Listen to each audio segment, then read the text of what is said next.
अस्सलाम वालेकुम dear students, मैं हूं अब्दुल मालिक सुल्तान और आप देख रहे हैं रियल एनालिसिस 1 की लेक्चर सीरीज़। पहली छोटी सी वीडियो में हमने कोर्स का इंट्रोडक्शन करवाया था। आज हम अपना सिलेबस स्टार्ट करने लगे हैं और उसकी ये पहली वीडियो है। हमारे पास सबसे पहले इस वीडियो में हम रियल नंबर्स को डिस्कस करेंगे कि what are real numbers. A number which is rational or irrational is called a real number. Rational और इरेशनल नंबर्स के यूनियन का जो सेट है that is called a real number. अब क्वेश्चन ये रेज होता है कि what is rational number and what is irrational number. So we discuss what is rational number, the number which can be written in the form of this definition: x such that x is equal to p by q, where p q belong to z, q the lower term is not equal to 0 and p और q का जो greatest common divisor होना चाहिए वो 1 होना चाहिए। ये अगर प्रॉपर्टीज़ कोई नंबर फुलफ़िल करता है तो वो रैशनल नंबर कहलाएगा। p बाई क्यू में भी है नंबर, p q 0 भी z से भी बिलोंग करते हैं, q does not equal to 0 भी है, लेकिन अगर उनका ग्रेटेस्ट कॉमन डिवाइज़र 1 नहीं है तो फिर भी वो रैशनल नंबर नहीं है। ठीक है, सो such kind of numbers are called rational numbers. Then if any number which doesn't belong to the set of rational numbers is called irrational number. अब irrational numbers में किस टाइप के numbers होंगे? square root 2, square root 3, square root 8, these all numbers are called irrational numbers.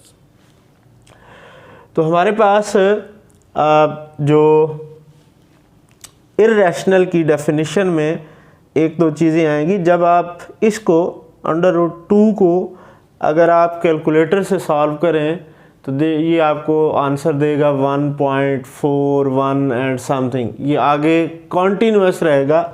तो यहाँ से 2-3 terms हैं जो हम डिडक्ट करते हैं, उनका आपको पता होना चाहिए इरेशनल नंबर्स के लिए। दीज आर किसी भी नंबर का डेसिमल पार्ट क्या होता है। डेसिमल पार्ट वो पॉइंट होता है, जैसे मैंने नंबर बोला 1.41, तो पॉइंट के बाद जितने भी डिजिट्स आएंगे this is actually the decimal part of a number. उसके बाद नॉन टर्मिनेटिंग, अगर आप कोई भी नंबर लेते हैं, लेट्स से मैं ये नंबर लिख रहा हूँ 1.4231997, दिस इज़ जो पॉइंट के बाद डिजिट्स हैं वो कंटिन्यू है। ये हमारे पास नॉन टर्मिनेटिंग जो है वो कहलाता है कि ये नंबर जो है this is non terminating. One is then is non recurring which can not repeat. Digit के पॉइंट के बाद मिसाल के तौर पर हमारे पास एक नंबर है ये 1.432432432432। आप देख रहे हैं कि ये 3 डिजिट जो हैं एक सीक्वेंस के साथ हैं और बार बार रिपीट हो रहे हैं और ये कंटिन्यू है। ठीक है, तो ये नॉन रिकरिंग नहीं है। ठीक है, ये रिकरिंग नंबर है। पॉइंट्स के बाद जितने डिजिट्स हैं वो आप रिपीट हो रहे हैं एक तरतीब से, तो ये नॉन रिकरिंग नहीं है। जो पहले नंबर लिखा था इस टाइप का number 1.421782 and so on, this is non recurring number. ठीक है, तो ये जो इरेशनल नंबर होगा वो नॉन टर्मिनेटिंग भी होगा और नॉन रिकरिंग भी होगा। अगर आप उसको कैलकुलेटर से सॉल्व करते हैं तो वो नॉन टर्मिनेटिंग होगा और नॉन रिकरिंग होगा। टर्मिनेटिंग या रिकरिंग नंबर जो होते हैं वो फिर रैशनल नंबर्स की कैटेगरीज में चले जाते हैं। तो अब हम दोबारा रियल नंबर की डेफिनेशन पे आते हैं ज़रा। A real number which is rational और irrational is called real number. In another way we can say that a number which lies on real line is called a real number. तो rational अगर आप इस part को लें तो mathematically हम उसे R is union of rational and irrational numbers, और अगर आप रियल लाइन की बात करें उस वे में आप मैथमेटिकली एक्सप्लेन करें तो आप एक लाइन ड्रा करते हैं -इन्फिनिटी से +इन्फिनिटी तक, तो वो जो लाइन है वो रियल लाइन को रिप्रेजेंट करती है, तो नंबर उसके ऊपर होना चाहिए। ठीक है जी। Next one, there is a theorem. अब आप ये देखें कि रियल नंबर्स की डिस्कशन में उतने ही इम्पॉर्टेंट हैं रैशनल नंबर्स और इरेशनल नंबर्स। हमें रैशनल और इरेशनल की प्रॉपर्टीज़, उनके लॉजिक्स सारी अंडरस्टैंड होगी तो हम जो है वो रियल नंबर्स को इजी वे में डिस्कस कर सकते हैं। अगर हमें उनकी लॉजिक्स, उनके रूल्स, उनकी प्रॉपर्टीज़, उनकी करैक्टरिस्टिक नहीं पता होगी तो फिर हम रियल नंबर्स की करैक्टरिस्टिक को आसानी से डिस्कस नहीं कर सकेंगे। तो एक छोटा सा थ्योरम है, there does not exist a rational number whose square is 2। This is theorem कि हमारे पास ऐसा कोई भी रैशनल नंबर नहीं है जिसका स्क्वायर लें तो वो हमारे पास 2 आ जाए। इसको मैथमेटिकली आप ये भी लिख सकते हैं कि आर स्क्वायर जो है वो 2 के नहीं है, किसी भी कोई आर ऐसा एग्जिस्ट नहीं करता। तो हमारे पास इस थ्योरम के प्रूफ को स्टार्ट करने से पहले हमारे पास किसी भी मैथमेटिकल प्रॉब्लम को सॉल्व करने के 3 मुख्तलिफ तरीके होते हैं। एक तो हमें कोई स्टेटमेंट गिवन होती है, हम उसके ऊपर कुछ मैथमेटिकल स्टेप्स करके उसे सिंपलीफाई करते जाते हैं और फाइनली हम किसी आंसर पे पहुंच जाते हैं। जैसे आपके पास कोई क्वाड्रेटिक इक्वेशन है, उसके आपने रूट्स निकालने हैं तो उसके ऊपर आप कोई मैथमेटिकल स्टेप करके उसे फैक्टराइजेशन कर लेते हैं और उसके बाद उसको सॉल्व करके उसके रूट्स आप कैलकुलेट कर लेते हैं। ये एक तरीका है जो हम फॉलो करते हैं मैथमेटिक्स में सॉल्व करने का। दूसरा तरीका हमारे पास किसी भी प्रॉब्लम को सॉल्व करने का है, वो मैथमेटिकल इंडक्शन मेथड है। आपने binomial theorem, binomial series, Leibniz theorem, ये सारे जो हैं पढ़े हुए हैं और इनको आपने डील किया है यूजिंग मैथमेटिकल इंडक्शन मेथड।